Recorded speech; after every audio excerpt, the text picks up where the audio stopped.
yung baboy. Ito sa first dough, sa filling ito, pirasong onion, or 3 piraso yan. Yan, haluin lang natin ito. 1 cup sugar, white sugar.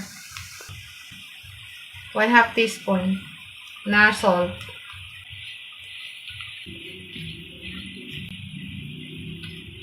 Katamtama lang yung apoy.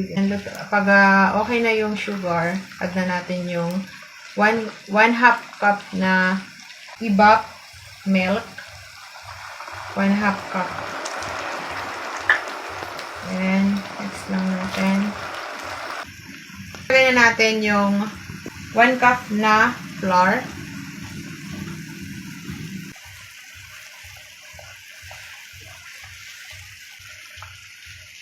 Gagawa tayo ngayon ng lupiyang baboy.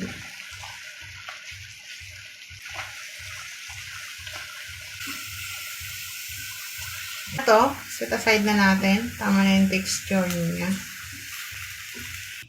Pangalawang dough na ito, 1 cup na flour. At tayo pa ng kalahating flour. Ganito. Kalahati. 1 cup at saka kalahati. Then mag-add tayo ng kalahating teaspoon na salt. 1/2 cup na oil. 1/2 cup na tubig. Haluin natin.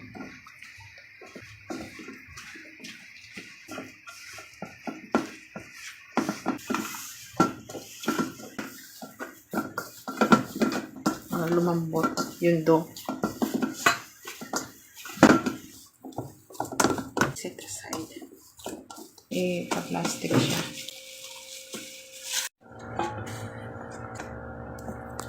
Ito yung pangatlong dough. 1 cup na flour. Then, 1/2 cup ng sugar. Lagyan tayo ng butter. Then, haluin lang natin ito.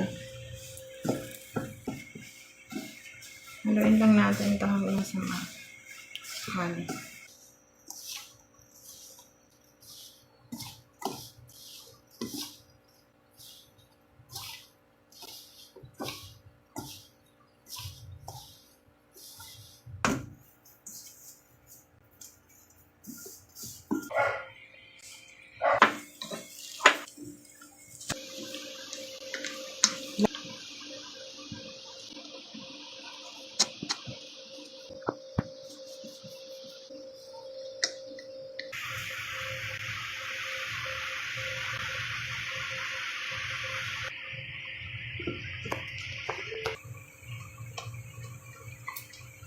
Ito.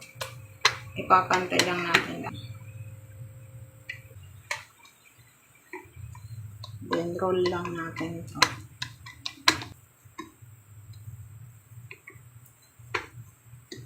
Pag na-roll na ito,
Isang ulit pa.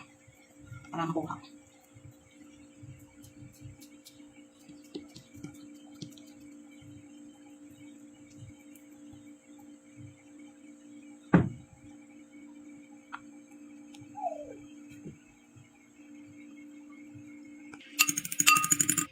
Lang natin ito. Ng slide. Ayan. Then, after nito, i-bake na natin. Ayan na, ready to bake na. I-bake na natin siya. So, bibake natin siya ng 180 degrees sa loob ng 20 minutes. So, guys, iyan na yung baboy. Init pa kaya hindi ko siya mahawas.